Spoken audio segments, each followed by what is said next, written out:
We're going live now. We're both on.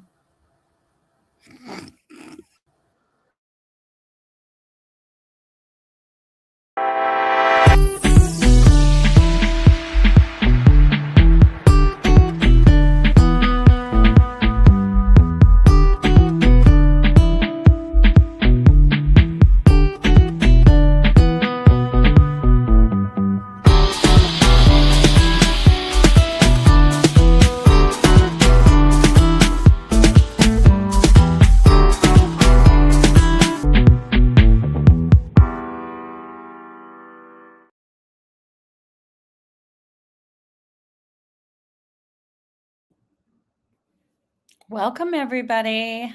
Doreet, if you can get your microphone back on, we are live with Being Healthy. And I am so excited. Doreet is going to share with us how to transform on a cellular and a deep level. Is it possible to transform in all areas of your life? So I am looking forward to this conversation with Doreet. And Doreet, if you can unmute yourself, that way we can be connected to your wisdom.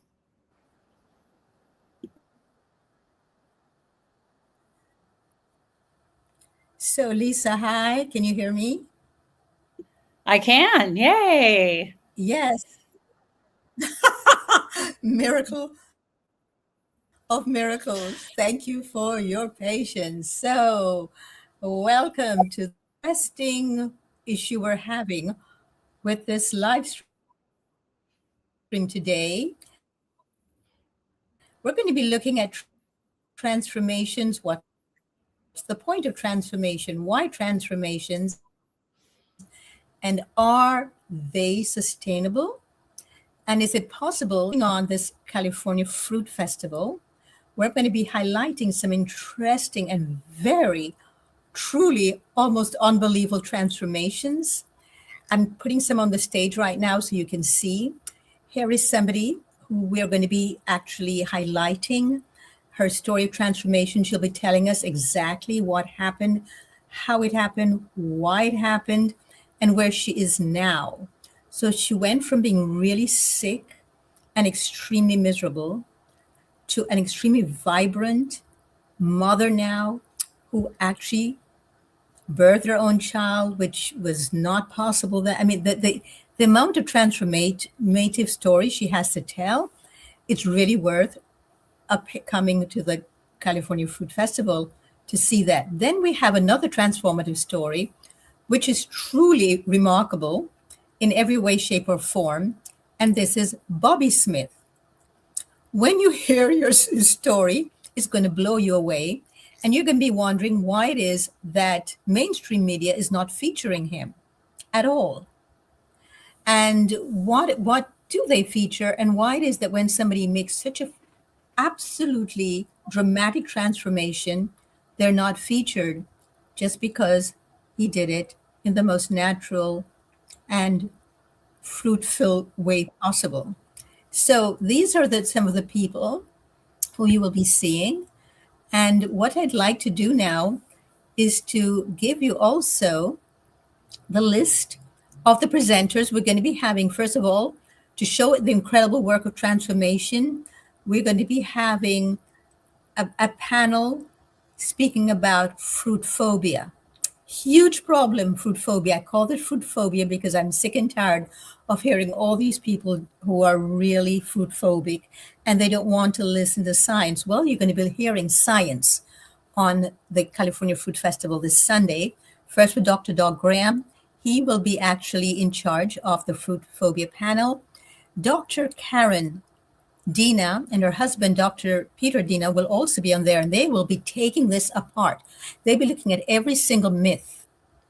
For example, the high glycemic index, what exactly creates it, what happens, is it real, what happens to it, and what happens if you add fruit to your diet, and all of this, they're going to be looking from a scientific point of view. Every question you have about fruits, bring it with you because they will be responding to it. They're not the only ones.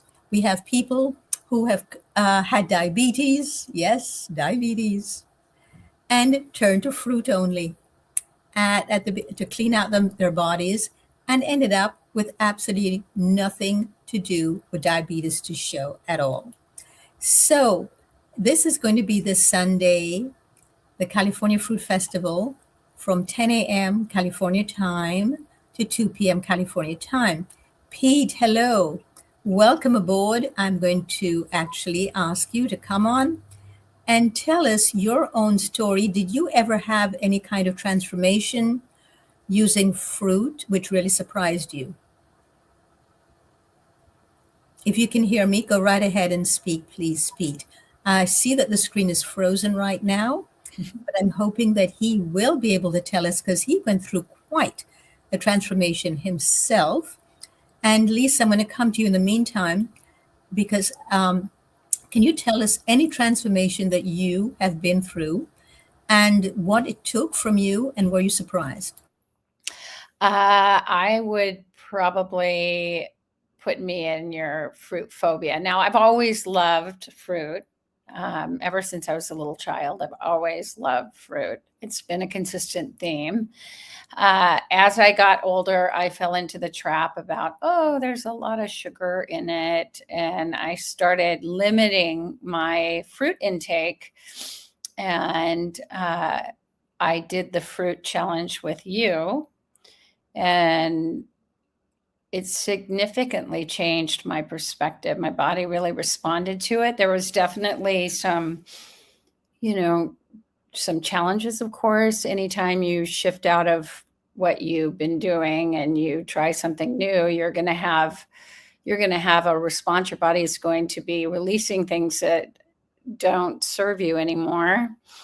And as I was going through this journey, I just fell in love with the experience of going to the farmer's market and meeting the farmers and, meeting my community. Actually, I met somebody at the farmer's market and it widened my lens and opened up my perspective. I am grateful for fruit. It's such a beautiful, beautiful gift from nature. And I'm super grateful for what you taught me, Doreet. We just fall into this programming. It's, there's always agendas about it.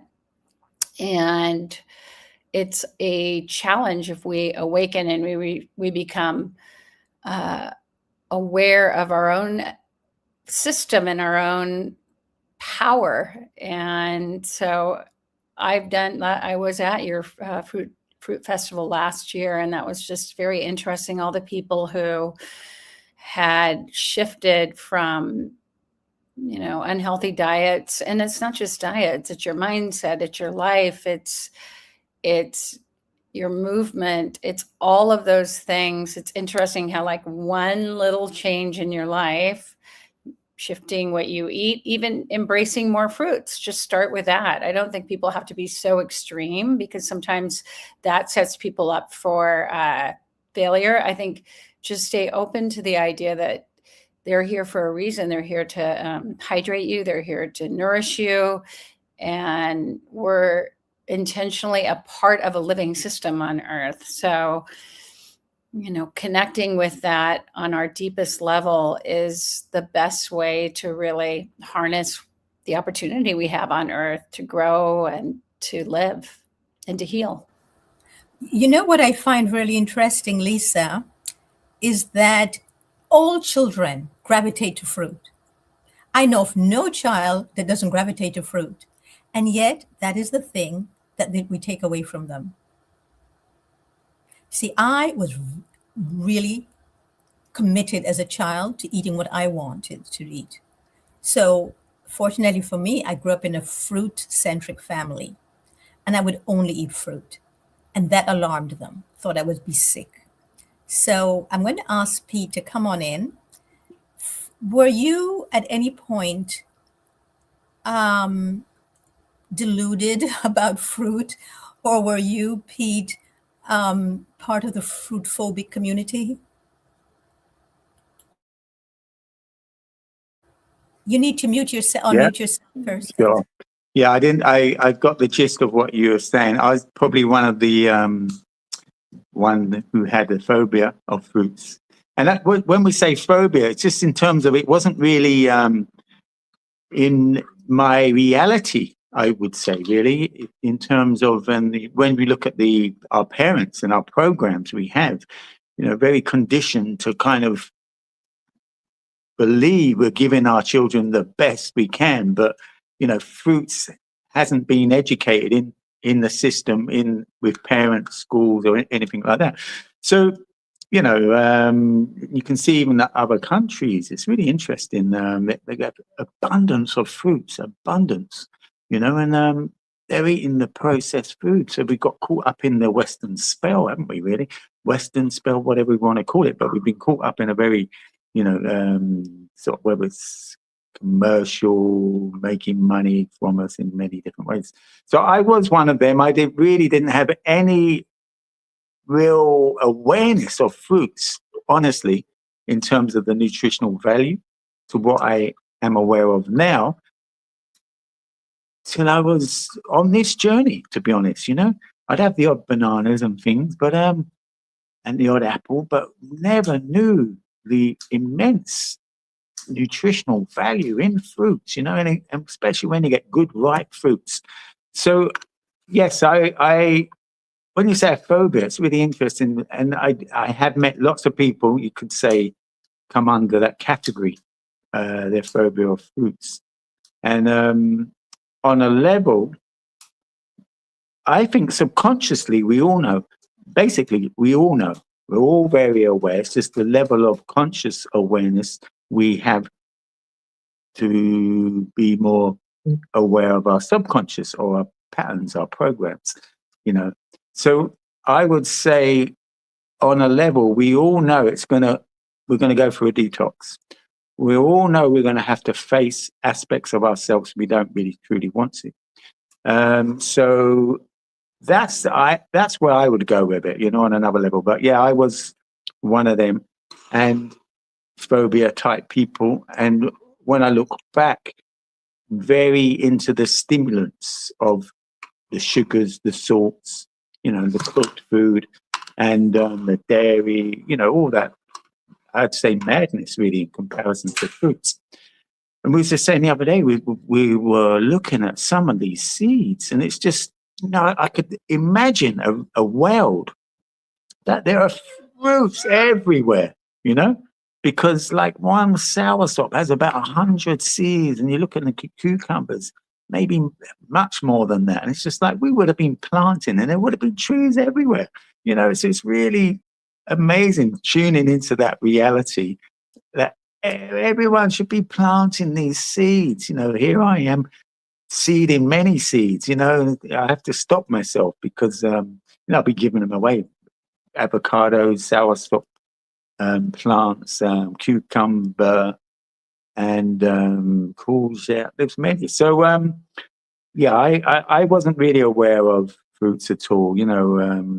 I was fortunate in some ways that we visited my mum's grandparents when I was aware when I was about 5. So they had an abundance of fruit trees and grew all their own veg. So I recognize that held me in good stead for coming into this journey over the 18 years. So yes, it does get a bit tiresome hearing people's aversion on fruits, really. Aversion is an excellent word for that, for sure. And I wanted to also just bring up today, we're talking about transformation today. And my own definition of transformation is it is that magical opening where we shift into higher vibrations of thought and higher vibrations of ourselves hitherto unknown or experienced. So that's my definition of transformation. So based on that, what would you say was your most compelling transformation and also the most challenging transformation? And maybe it's happening right now. So Lisa, we're coming to you first. That's apropos, actually. I am in the midst of a very significant identity shift. And it's like the best way to describe it is I feel like this has been a gradual process, but I feel like there's a block of ice, like an iceberg underneath that I can feel that I'm gently releasing. And so it's painful, but it's also, I feel like it's important and necessary. And as I chip away at this ice, I'm starting to feel so much lighter. And I think that the biggest thing that I'm feeling right now is an acceptance for what is, and not trying to reframe it or shift it, or just feeling the feelings that I need to feel and not being afraid of that. And in the past, I used to run, I used to numb, I used to do all these things, binge watch to escape that part, because it scared me, because I've always felt like, what if my life is always going to feel like that? And because I feel things on a very deep level.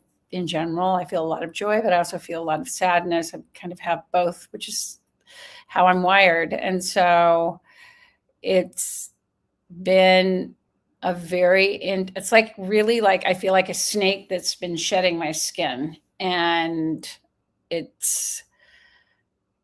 think it's exciting on many levels, because I don't believe we are meant to be static in life. We're meant to transform. And if we allow it to happen and we go through it, it can be such a beautiful gift once, as we're going through it, and also more importantly, as we get to the other side for the next shift. Yes, transformation takes a tremendous amount of courage and bravery. And I'm going to put up Rumi here because I really like what he said. Always remember, when you're going through, I'm putting this when you're going through a transformation, that you're braver than you believe, stronger than you seem, smarter than you think, and twice as beautiful as you ever imagined.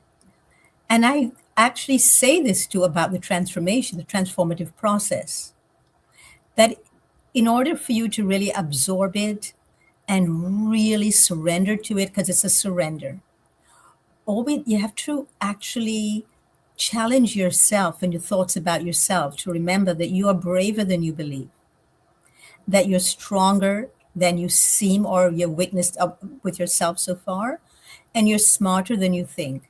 Listen to this though. When you were a child, you had the biggest challenge of your life, and the biggest transformation, in my opinion, was when we went from crawling on the ground and we started standing up and we became vertical. That was a major challenge. And yet thus far, I know of no baby or child who has said, forget this walking thing or standing up thing. I'm just going to crawl my way through life because it's just too difficult. Because first they get up and they fall, and then they fall again. And it just keeps happening, but they don't give up. And I think this is what transformation is, the not giving up, and the way in which we allow the magic to take place without resisting it. And we actually immerse ourselves into the transformative process of our life. So the same question for you. Thanks for that, Lisa. Pete, were you resistant to any of the transformations? How did you resist that occurred in your life? And were there others that flowed easily for you?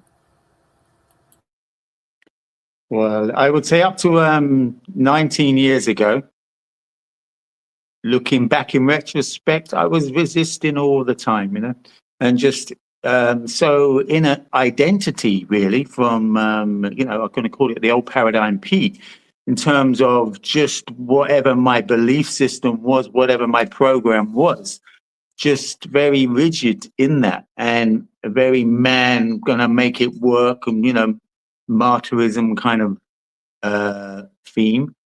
And so, yeah, the provider and do whatever I can to make it work, you know, whether I got certain cuts through work, I'd carry on and just wouldn't even go to the hospital, super glue it up, tape it up, because, you know, I was always had a tendency to be behind, and we always overstretched whether it's the mortgage or whatever, things like that. So till 19 years ago, and that was a safe wake up call. And it felt like that was my last opportunity. In retrospect, I look back and I see the times when I was shown many, many times and had many other opportunities. So it's interesting when you sort of say, you know, the baby, you know, from us calling, we just get up and walk. We have some knocks, we carry on walking. However, if everyone else was crawling, then we would all potentially be crawling, you know? So on a level, you know, if we use an analogy there, if we aren't around, as you mentioned, higher vibrational people, I'm going to just say, coming back to our birthright, our original vibration source. So if we're not around that, then we're all going to be, let's just say, energetically on a lower vibration, energetically crawling, because we're not seeing anyone really energetically standing, you know, standing in their love for themselves. So yes, anyway, that's what I thought I'd put that bit in. So from 19 years ago, did my hardest in terms of listening, doing as many protocols, coming across as many protocols and techniques I could to keep me more flowing, you know, to keep the system more flowing. Hence, you know, the saunas, the ice bath, jitsu, barefoot walking, sun gazing, and, you know, it goes on really. So up until that stage, I didn't want to change, you know. You get very comfortable, I'm going to use that word, or very used to being a certain way, and you identify so strong with it. And then with your surroundings, your family, you know, you become a very part of the furniture that even if you changed a little bit, you know, the other furniture is going to pull you back to get back to being that chair. So, you know, it's, and if you don't know any different and you're not seeing any different, then we just carry on being crawling or being the chair or, you know, the sofa or the doormat, whatever it may be. So, yeah, I mean, 19 years ago, coming across so many protocols to so-called get back to the childlike energy, as Lisa mentioned, you know, the rigidity, the having the flexibility, you know, to be in the moment, you know, not so rigid really, you know, and respond to a moment, you know, not respond the same way to every given moment. You know, on a level, what we've been experiencing recently, especially with our new birth, is people will mention to my partner, oh, you know, are you, oh, you're not birthed yet, you know, oh, you're not give birth yet, etc. But we were witnessing every day was a birth. So it's the journey. People really would be wise to remember it's the journey which brings you back into the now. So it's the journey, you know, and once you step into that rather than thinking ahead, because obviously you're stuck in your past. If you keep thinking ahead, you can never be now, you know. Yeah, 10 years I'm going to have this, or when I retire, etc., etc. Then we're just sort of caught up in the program, caught up in the pattern, caught up in the very spoon-fed identity. So yeah, it's very much of being in the now. How do we learn to be in the now? How do we learn to be present and share that gift, our presence, to each other? And we meet each other, you know, because we've learned how to stand more in love, and we don't want anything from anyone else, you know. So it's not, you know, what can I get from her? What can I get from him? It's more like, as opposed to what can I give, you just be that giving, loving person, and that animates up. Yes, I do agree. It's the transformative process which is actually important. It's not what we're transforming from and going to. And I like that you use the energetic terms of crawling and standing up, because most of us are still crawling our way through life. And sometimes during a transformation, we don't feel like there's a floor that's firm enough for us to crawl on. Well, there's always grass, there's always mud, and sometimes we feel like we're crawling in mud and it's very thick and we're not going to get through it. But the truth is that all you have to remember is that one day you did stand up and you walked, and that was a huge transformation. And some people decided it's too much for me walking, and they're now back in wheelchairs. So that's energetic, that's huge energy. And so and it's that's their soul's journey, so we cannot tell them that they need to be any different, not in any way, shape, or form. That would be pure arrogance, which is, again, I really like Rumi a lot, so I do quote him a lot. And Rumi said, put your thoughts to sleep, do not let them cast a shadow over the moon of your heart. Let go of thinking. So while you're going through the transformative process, I suggest you do exactly as Rumi said, put your thoughts to sleep. You don't need those thoughts anymore. That's part of the transformation process, is letting go of the thoughts, not of the thing or the person. It's the thoughts that keep you tied to that thing or person or that part of your life. So put your thoughts to sleep. Do not let them cast a shadow over the moon of your heart. Let go of thinking. That's what's needed during transformation, letting go of thinking. And why? Well, Lao Tzu said, life is a series of natural and spontaneous changes. To me, this is transformation. Don't resist them. That only creates sorrow. Let reality be reality. Let things flow naturally forward in whatever way they like. In other words, mind your own business. Do not start minding the business of the universe and getting into the path of the universe where it's taking you. So Plato said we can easily forgive a child who's afraid of the dark. The real tragedy of life is when men are afraid of the light. And that's what the transformation process is demanding of us, to move into the light being that exists within us and the lighter side of ourselves. We're so tied to the dark because in the dark we get sympathy from people. We feel at home in it because if that's what mainly we knew or we grew up with. And moving into the light can be very scary, and which is why I put Plato up here, that we can easily forgive a child who's afraid of the dark. The real tragedy of life, and instead of saying men, I would like to say the real tragedy is when grown-ups are afraid of the light, but we're not grown up, so I will not fracture what he wrote here. And then John Steinbeck, let's look at what John Steinbeck had to say. He says, I think he didn't like himself. And when that is the subject usually must find an area for dislike outside of himself. And that's why we project or dislike of ourselves onto others.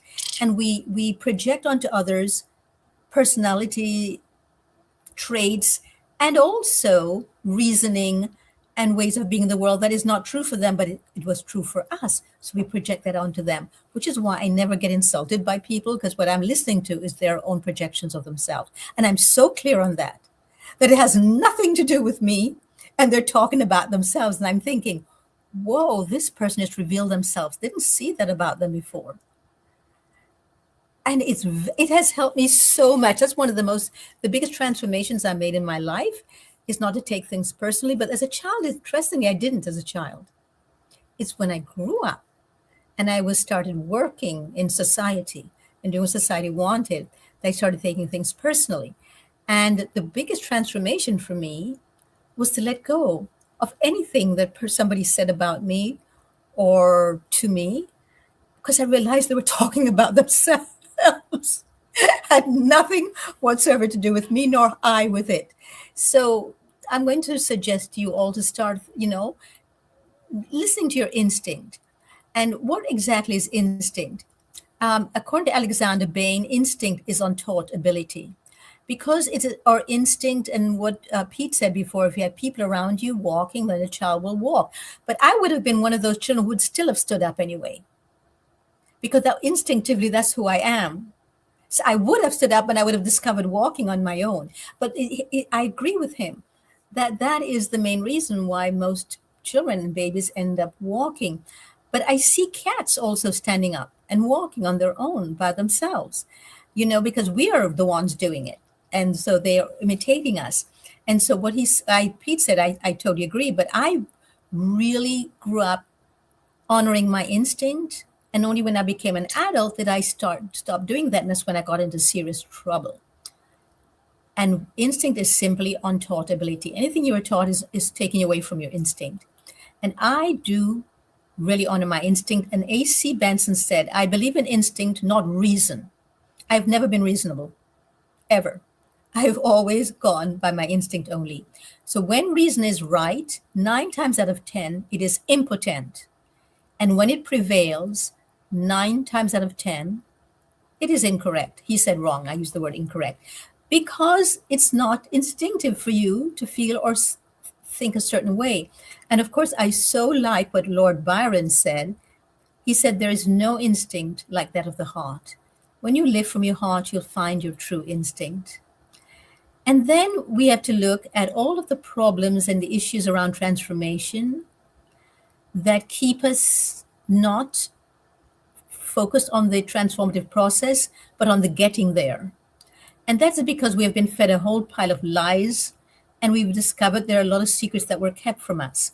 So Cassandra Clare in The Clockwork Prince said, lies and secrets, Tessa, they are like a cancer in the soul.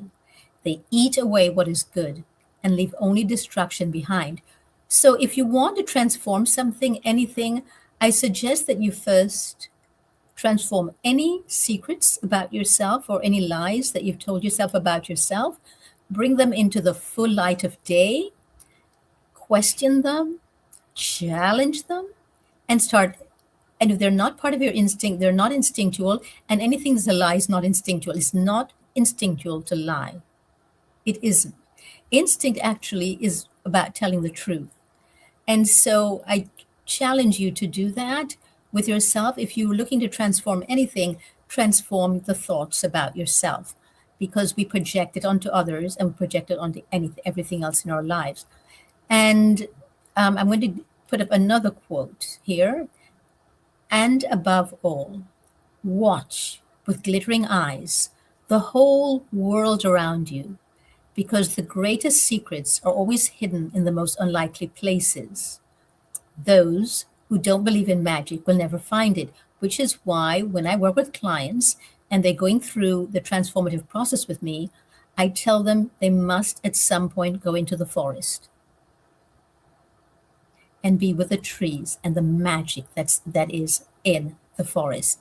Trees are magical beings, and it's amazing how much calm, if you're going through a very tumultuous transformation process, find thee a forest and get there as fast as you can. For some people, it's the beach, but I find that the forest is where the magic is. And the trees are always whispering to us. And if you spend your time long enough there, you will hear them. And the last bit of information or advice I would give you if you're going through a transformation process right now and it's tumultuous is to stop talking. Because we humans talk when we cease to be at peace with our own thoughts. Stop talking. Embrace silence. This is why every Shabbat I have a day of silence. Silence for my digestive system and for my body, so I don't eat. And I also just have a day of silence where I don't speak, I don't talk, no matter what. However, it can get a bit addictive. And I find that now it goes through until Sunday morning. And then Sunday morning, I might sometimes have a bit of a hard time giving it up. But I do anyway, because I challenge myself on that as well. We need to be challenging ourselves.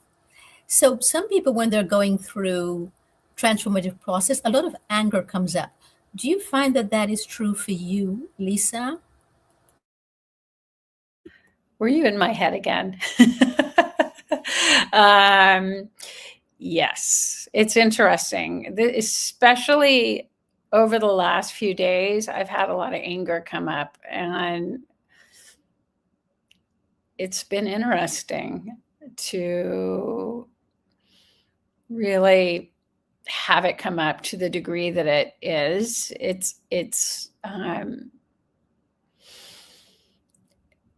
I find it fascinating, actually. It's frustrating to feel, I don't want to use the word frustrating. I think anger is something that I've been disconnected with for a long time. And of course, that's why it's coming up. And I didn't grow up with a healthy model for anger. So hence, I have always been a little afraid of the fire of it, the intensity of it. And when it's used in destructive ways, which I've seen it happen many times in my life, it's made me very kind of, I guess, disconnected from my own anger. And now I'm learning, like, it's just a healthy part of who I am. It has a purpose. It's there to teach me something. So I've been really looking at, why is it coming up so much right now? And that is because I'm going through an identity shift. And so everything, again, the iceberg, everything that's underneath the surface is starting to melt and chip away. And so I am feeling that anger consistently over probably the last 3 days. I've just been feeling impatient, angry, and I think, and I've been reflecting on it, like, what is it teaching? What is it here to teach me? And I think it's just an invitation for me to heal. It's an invitation for me to look at, what do I need to let go of? Who do I need to forgive, whether it's me or somebody else? And that's, I'd say, the deepest work of transformation. Is I believe that a lot of times we haven't been taught how to forgive. And sometimes people think, oh, that's other people, but it can actually be yourself as well, or both. So I don't believe you can really transform until you really, really, really do forgiveness work. Because it's interesting. I know a lot of people that say, oh, I never get angry. And I think you have a lot that you're trying to protect yourself from. And a lot of times they have a lot of rage. They just are disconnected from it. And so forgiveness, I think, is the key. And allowing that fire just to burn, and to recognize it's there to wake. It's meant to awaken us. It's like a wake up sort of energy. And I'm learning to allow it to happen and articulate it. A lot of times I would kind of isolate when I felt like that, because I don't want to hurt anybody, because I'd seen anger used in ways that were deeply hurtful to other people. And so now I'm learning, like, it's okay, I'm safe, I can express my anger without trying to tear somebody down in the process. I can share my anger, I can acknowledge my anger, and view it as a bridge rather than a weapon. Brava, Lisa, brava. Yes, I think it's critically important when going through the transformative process to acknowledge anger, because that's where the transformation starts. It's the recognition of the anger. Temporary anger is actually necessary in order to be able to transform. Otherwise, if you're just, just feel okay with it, with whatever's going on in your life, you won't ever transform. And the transformative process demands at some point some anger, especially if you are brought up with anger. And many people are parented through anger and with anger and using anger. So, Pete, you are a parent, and you're a brand new parent again. What do you think of the process of anger? And were you aware of either in your own family or others where anger was a parenting tool?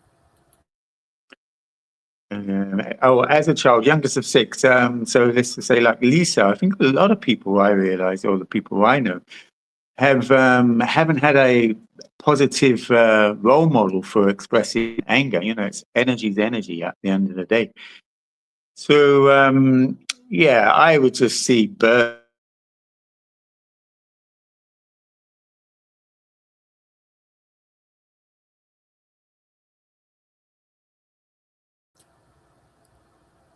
So on my screen, Pete is freezing up. Is that so on Yeah. yours too, Lisa? Yeah, frozen. Yeah, just like the iceberg. Okay, so so Pete, Peter, I don't know if you can hear us, but you're freezing up. So I'm going to put Lisa back on for just a quick moment. And Lisa, could you tell us what do you think is the groundswell of anger when we have been repressing it for a while? And how can we bring that back into focus in our lives, that anger could serve us? Because I think temporary anger is very necessary to, as you said, to awaken us. But also, temporary anger is necessary because we get to hear ourselves and see just how deep we feel about certain things or people. And you're talking about forgiveness is also about forgiving ourselves. Actually, I think the only person we ever have to forgive is ourselves, ever. And then we realize, oh, I don't need to forgive him. What happened to that or her? How is this possible? So, I think one of the things that we don't forgive is if we were raised with anger being used in a destructive manner rather than a constructive manner, because it can be used in a constructive manner as well. If we were raised within a destructive manner, we're terrified of it. It frightens us. And then I think during the transformative process, when anger comes up, we think that anger itself is our own anger. Like we are an angry person. I am no good. I feel such rage. And this is destructive. But people don't realize you have to have destruction before you have creation.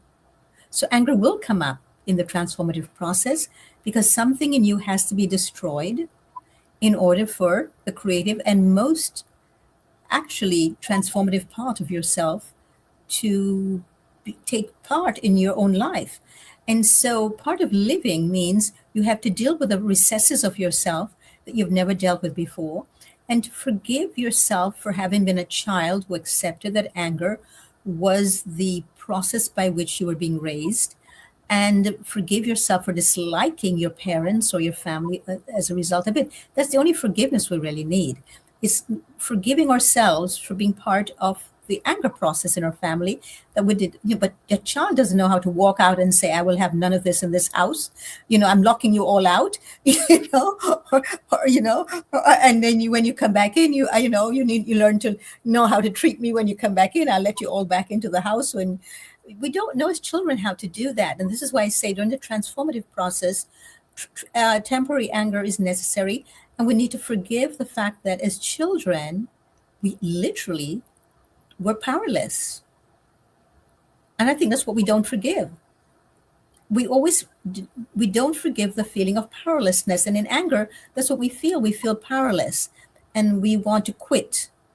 We don't want this anymore. I don't want any of this anymore. The words, I cannot take this anymore. When in truth, we can. In order to transform what you're feeling right now, you have to let it come up and realize it's not even mine.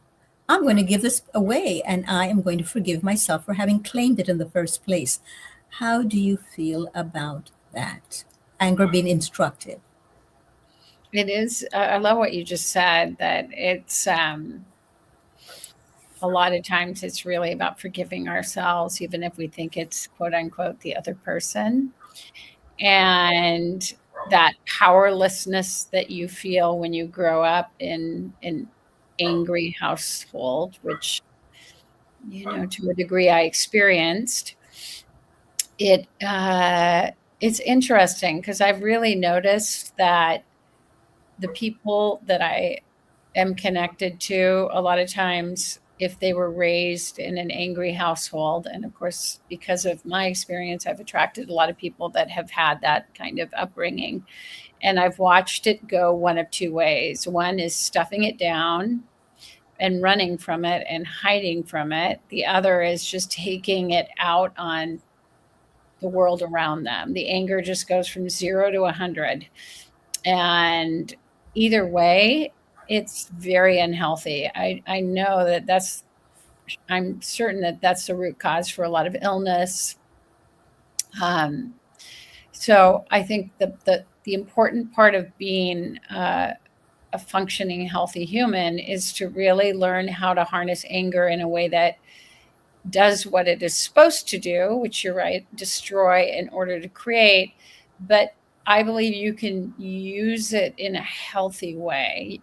Like not setting the whole world on fire with your anger, nor setting yourself on fire with the anger. And that's, I think, the key, because without accessing your anger, the challenge is you're disconnected from your fullness of who you truly are.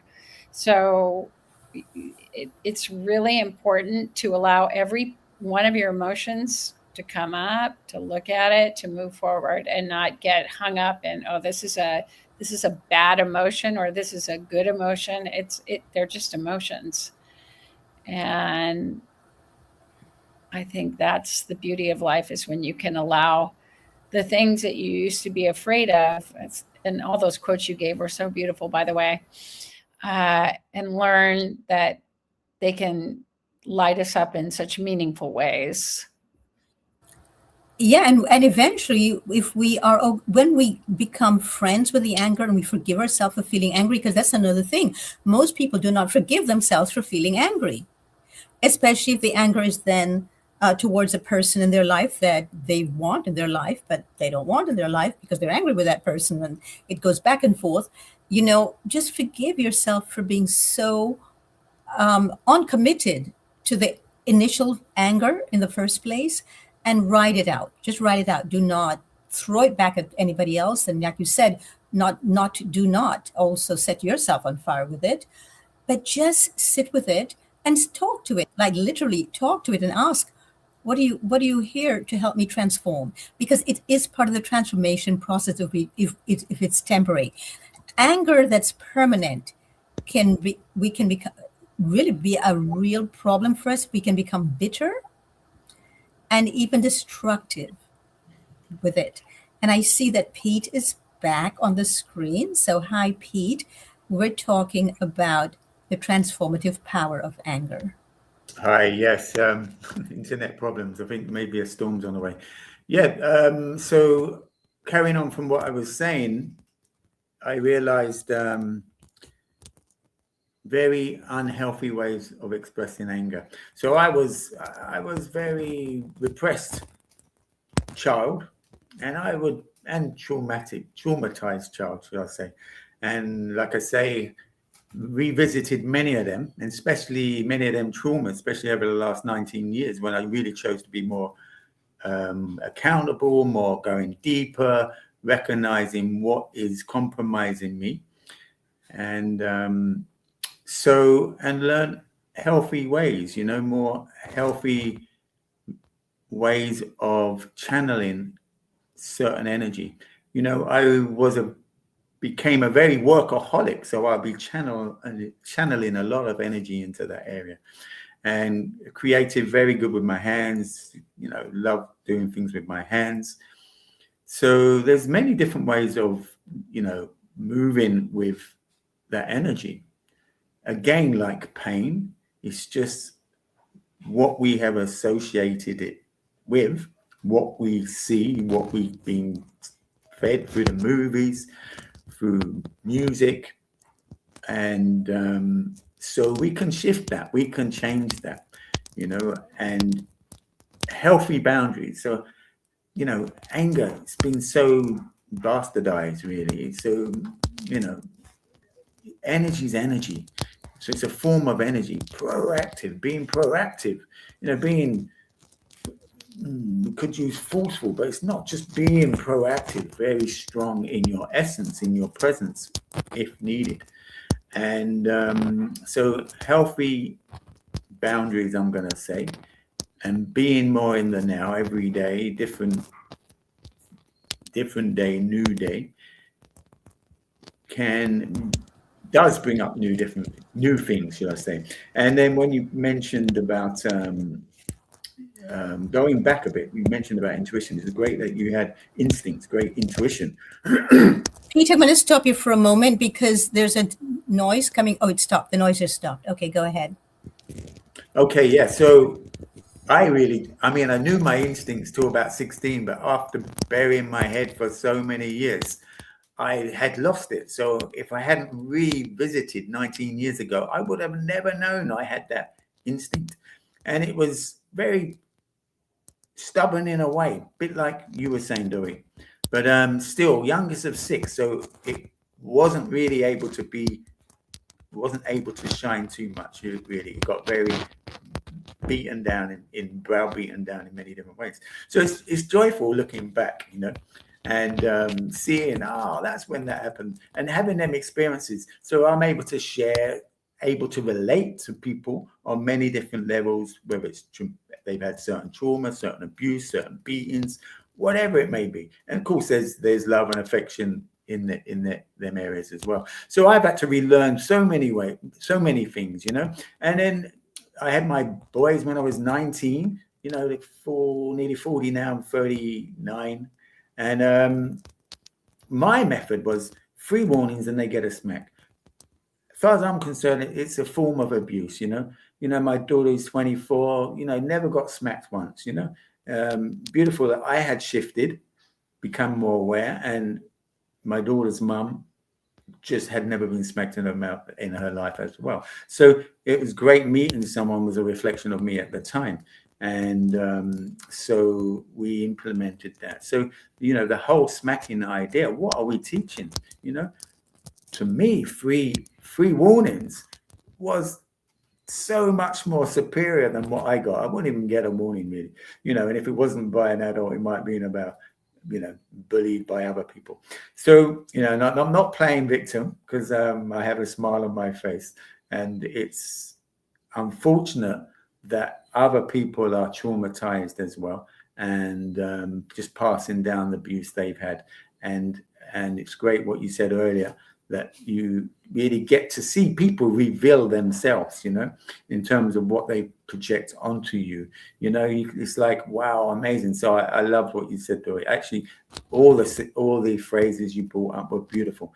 And so you can really sit back, and it's not like we're sitting back in an arrogant way. It's just like, we know that method, I was introduced to that method when 47 years ago in these groups, and dipped in and out of it, and very grounded in that now. And you do see, really, all they're doing is projecting their movie onto you. So if they've got a bit of a horror movie, they're aspiring to project a horror movie onto you, And unfortunately, many people are eaten up inside, being ate up inside, and not really dealing with their inner emotions. Different people passing away, or certain abuses they have had, they've not actually resolved them. So then we go on perpetuating them to whoever we meet. And I would say, unfortunately or fortunately, however we want to look at it, I've been caught up on the other side of that many times, and I'm sure many of us have. However, that when you learn to connect properly, so it's a lesson for me. You're not properly connected, Pete, to connect properly. So it just bounces off, or it doesn't even come into your reality, and it still may come into your reality, but it's energy coming at you. If you're more clear with that, you just, give it back, or you don't even waste your time. It's their story, their stuff, but this story, but this Pete, whatever. There is elements of being accountable. to the best one can. To me, being in a given moment, the most important is my peace with myself, my peace with my family, and being in the moment in any given time and recognizing what is the most important in that given moment. And ultimately, it is our presence, it is our peace. Because if we're not coming from that, what program are we coming from, So, coming from a godly, more conscious, Christ consciousness, whatever words we want to use, divine way of being. So if we keep stepping back into that realm, that reality, even if affirmation after affirmation, just keep bringing yourself back, breathe, different tools to connect. So yeah, I was a very repressed child. Brothers may say, oh yeah, Pete, you used to do this and do that. And I witness today so many people still project, why did I potentially do that? Youngest of 6 in a war zone field, youngest, the most conduit. I'm just being a conduit to the madness, I look back and think when I came in, I'm probably thinking, oh my gosh, what have I come into? And what have I chose, etc. So, we're conduits, and then wading through them 5 other archetypes, nonsense stepdads, and many stories to find self, an essence of self, has been a very long journey.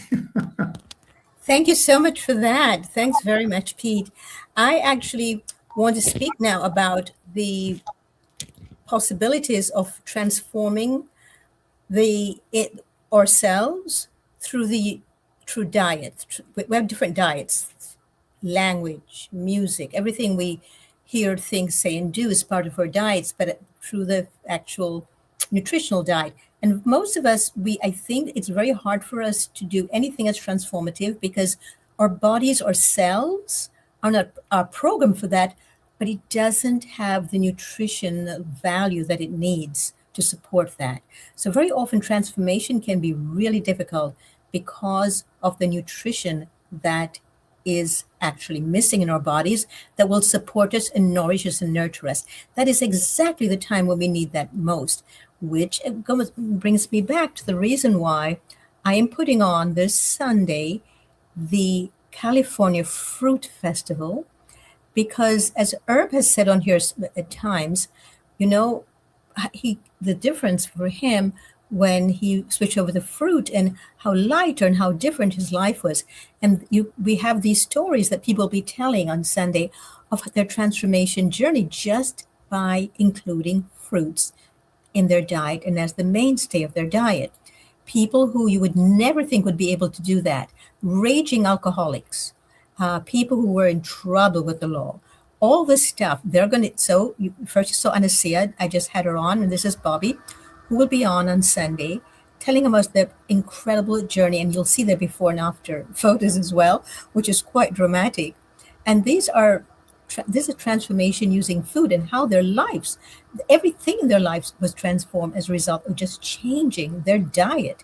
And that is what I think is really critically missing for most people when they try to do the transformative process on their own. They do not change their diet and it stays the same. So it's the same diet that they had when they were down in the jungle of pain and anger. If you do not change your diet, you will not be able to really focus on what is necessary and needed of you, because you need energy, you need strength, you need high vibrational energy. You need to really increase the energy load. And not only that, but you also need to realize that help is at hand. You have help, which is one of the reasons why I invited Dr. Doug Grimm, who will be leading the food phobia panel, Rosalind Graham, Dr. Karen Dina, Dr. Peter Dina will be there, Anne Osborne in Australia, Grant Campbell, also in Australia, Chris Kendall in Sweden, Karen Ramsey, New Jersey, Harriet Krieger in Spain. These are all, most of them are athletes, not all of them, most of them are professional athletes who transformed their own lives by just adding fruits. That it was really that simple. So it's very important, I think, that people are realize that in order to help with the transformation, you need to also get assistance and get help. So this is why I created the California Fruit Festival. You can find information on my Facebook page, my Instagram page, Elegantly Healthy with Doreet, and you can be a part of this if this is something that really speaks to you. And this is about the life-changing fruit-based transformation stories of people. And we're going to have the science behind it. We're going to be looking at all of the myths about fruit and why doing this will actually make a big difference in people's lives. This Sunday, the 24th of May, 10 a.m. to 2 p.m. Los Angeles time. Thanks, everybody. Thanks to my two co-hosts. Bye, everyone. See you all next week, same